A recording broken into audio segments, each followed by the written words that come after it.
This is Akashvani. In the program Spotlight, now we bring a discussion on PM-SVANidhi's contribution in boosting income and ease of life of street vendors. The participants are Shalini Pandey, Director, Ministry of Housing and Urban Affairs, and Omvesh Upadhyay, Anchor.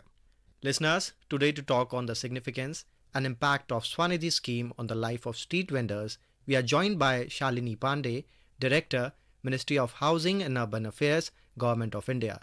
Welcome to the program, Ms. Pandey. Thank you for bringing me to this program. Ms. Pandey, to begin the discussion, if we talk about the key objectives of the PM-SVANidhi scheme and how it aims to contribute to the income growth of street vendors in India.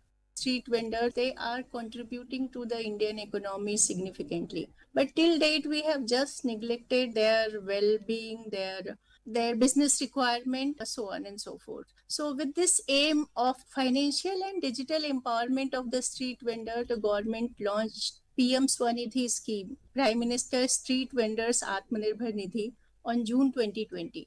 The major aim of the schemes are the financial inclusion by providing them collateral-free microcredit, encouraging them for the regular repayment and the enhanced credit loans for their businesses, and also creating their credit history, which makes them eligible for the big ticket loans.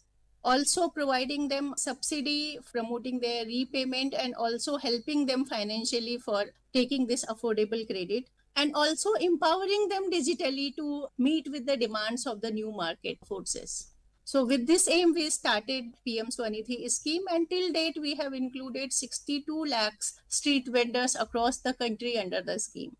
Ma'am, you beautifully outlined the gist of PM-SVANidhi scheme, but when we look at the scheme, it also proved to be very instrumental in providing microcredit to street vendors, as you already said, ultimately promoting a good repayment culture, integrating them with the formal banking system. How do you see that? The scheme is implemented through end-to-end IT platform where there is a minimum human interventions. The government is also providing 7% subsidy and also availability of the enhanced loan when they repay. So there is a systematic platform created for their business growth and the flow of the credit to the street vendors so that they can grow their businesses. Those who have lost their businesses during pandemic, they can resume their businesses. And also the scheme is instrumental in creating the financial inclusion for them and also a significant credit history for them, which recognizes them as a MSME and also opens the door for the priority sector lending for them in future. So I think this is a systematically made platform for this section of the urban poor, which were till date neglected by any government initiative and the microcredit. In the terms of the financial inclusion, their inclusion was negligible. So the recent study of the ISB shows that the 95% of the vendors who have taken Svanidhi loans are first time taking any loan or credit from the formal channels of credit. They were dependent on the informal sources of credit like Sahukar, money lenders, and they were paying the huge interest for the small credits. So this systematic intervention on the part of the government, I think, is a big way for their welfare and business growth and also for the growth of our economy. Absolutely, ma'am. As you talked about the 7% subsidy on interest, I want to ask you, ma'am, what would be the amount if I am taking the loan for the very first time? The first time credit of rupees 10,000 is available for any street vendor who wants to avail credit from any formal sources of the credit. And government on this 10,000 loan, government pays the 7% subsidy and 1,200 annual cashback on digital transactions. So if the street vendor is regularly making digital payment and also regularly paying their repayment installments, this loan becomes completely interest-free. And after this repayment, he is eligible for the 20,000 loan. And again, he is eligible for the 7% subsidy. After the repayment of the 20,000 loan, he is eligible for the 50,000 loan of the third tranche. So together, the 80,000 loan are given to street vendor in 3 tranches, depending upon his repayment behavior. If we talk about the PM-SVANidhi Parichay Patra, can you please share with our listeners how it has provided a sense of identity to street vendors? So we all know that the street vending is a challenging self-employment. There are occupational insecurities with them. The cities generally never used to recognize them, though we need them. So what we thought, after the street vendor takes the microcredit from the scheme and becomes the beneficiary of the PM-SVANidhi scheme, we provide him or her a Parichaya Patra, which is a photograph of the vendor mentioning the Swanidhi benefits he has taken, along with the photograph of our Honorable Prime Minister. That Parichaya Patra itself is recognized as a identity for him, and that saves him for the occupational insecurities, removal from the place, and other harassment from the local authorities. And it is what we realize during the implementation of the scheme. This is the biggest takeover for them. They get recognized in the city where they are vending and where they are smoothly operating in the system after becoming Swanidhi beneficiary. Indeed, ma'am. And as you briefly talked about digital transactions in your previous answer, I would like to focus more on the increasing digital footprint in India, and through PM Swanidhi, how the government is trying to promote digital transactions among street vendors. So, ma'am, are there any incentives for the adoption of digital transactions in PM Swanidhi as well? This PM-SVANidhi scheme has been designed in a way that since beginning, digital component is an integral part of the scheme. At the time of disbursement only, we mandate that the lending institution, bank or any cooperative society or the lending institution who is providing the credit will give him the QR code and UPI IDs at the time of the disbursement of loan itself. And they will also do the digital training for the vendor, also demonstrating the penny drop transactions for their learning. Once the vendor becomes eligible for taking and making digital payments and he starts his digital journey, we are providing a 1200 rupees annual cashback to him as a motivation to continue the digital payment behavior. And we are also providing 600 rupees subsidy for adoption of the sound box. In case of he is not owning a smartphone and he is doing his business with the feature phone, a smart boxes becomes quite useful for him for knowing the transactions of digital behavior. So 1200 rupees annual cashback for motivating digital behavior, and also subsidy of rupees 600 for adoption of the sound box is given by the government.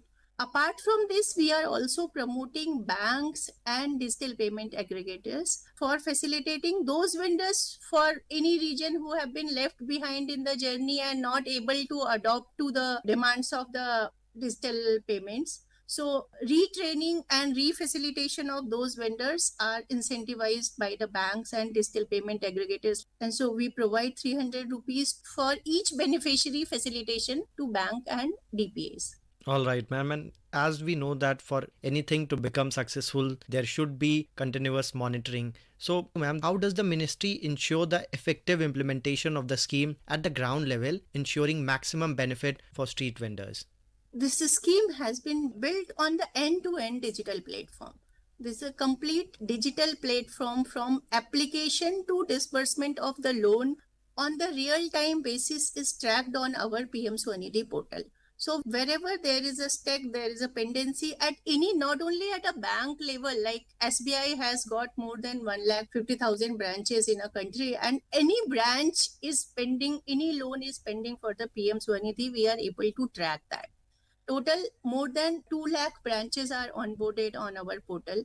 All state government, union territory government, all city government, municipal corporation, cantonment board, industrial towns are onboarded on our portal. So wherever there is an issue of identifying the vendor and the loan is sanctioned, not disbursed, loan is not sanctioned, on a real-time basis, we are able to monitor this.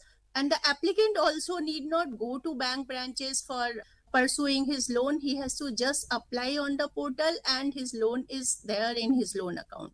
The only requirement is a Aadhaar card, which has made mandatory for the scheme. And so because of this end-to-end digital platform, we are able to track any pendency at any level.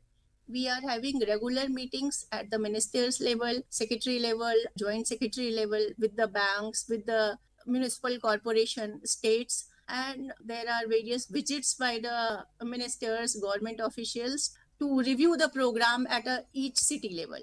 So there is a state level committee, national level committee, city level committee formed under the scheme, and those committees are also very much active. We are also in touch with the street vendors associations. They come up with their demands and where they are feeling any challenges to onboard in the scheme. So this is all taken care, and that is a result. In a very short time we are able to onboard more than 62 lakh vendors, disbursing more than 80 lakh loans. Here I would like to share some data with you that in a recent study of State Bank of India, it has reported that PM-SVANidhi scheme have around 43% of women beneficiaries. I would like to know from you, ma'am, that how has the microcredit scheme empowered women and promoted them to become nano entrepreneurs? It is actually 45% now. There are 45% beneficiaries are women under PM-SVANidhi. And I see this very instrument for empowerment of women because of the easy accessibility to formal channels of the credit. Women are entrepreneurs. They need just a real small support from the government in terms of the credit. They have innovative ideas in terms of their business, fostering self-reliance. Because of this microcredit facilities and also training into their digital platforms, they are able to do wonders. Even data was shocking to all of us that the street vending is supposed to be considered as a male-dominated area for the business. But here the 45% women beneficiary could come up because of the easy access and support given by the government to women beneficiaries. So I am very clear that we are not providing anything special to women under the scheme. But however, the scheme itself is a platform where anybody can access credit without much persuasion, without much dealing-dallying, going here and there, running around the banks. There is a smooth flow of credit under the scheme, and which is I think, the big factor where the women are coming up and taking up job independently, making them self-reliant. Indeed, ma'am. And as we are entering the very concluding stage of our program, I would like to take your views on this very briefly. That can you please discuss any future plans or enhancement of the scheme to further boost the income and ease of life for street vendors? So here, as I spoke in when life is challenging in the field, so they face number of challenges. So till date, we are able to track and resolve the problem of the credit flow to them. So however, the journey is long. In the coming days, we are also thinking to provide them the MSME status. In fact, the MSME ministry may have already granted them the status of MSME. So we have to provide them a Udyam registration certificate. With that, they are not always dependent on PM-SVANidhi for the credit flow. After 50,000, if they want to avail a big ticket loan like 2 lakh and 5 lakh, 10 lakh something. So priority sector lending doors should be open to them. And for that, the Udyam registration is must. So we are in the process of creating a platform where every street vendor is granted a MSME status and are ready with the Udyam registration certificate. The next thing is a revolving credit for them. We are also working for a system of revolving credit where he can get a credit as per the requirement, not as per the offer. Something like the credit is always available to him, and whenever he requires, he can avail that depending upon repayment behavior. That is another methodology we are working on. And the third area is a vending zone, giving them the space in the cities. Like they'll be able to thrive only when they have a space in the city. So the city planning has to include the vending zone areas, and in the next phase of the scheme, we are preparing a plan for creation of vending zone almost all cities so that they have a space for the vend with the dignity and with pride in the city. And on that note, we conclude the program. Thank you so much, ma'am, for joining us today in Akashvani. It was wonderful interaction. Thank you so much. You were listening to a discussion on PM-SVANidhi's contribution in boosting income and ease of life of street vendors. The participants were Shalini Pandey, Director, Minister of Housing and Urban Affairs, and Omvesh Upadhyay, Anchor. This program was produced and presented by the News Services Division of Akashvani. You can listen to it on a mobile app, News on AIR. You may share your feedback about this program through email at airnsdtalks@gmail.com or WhatsApp on 9289094044.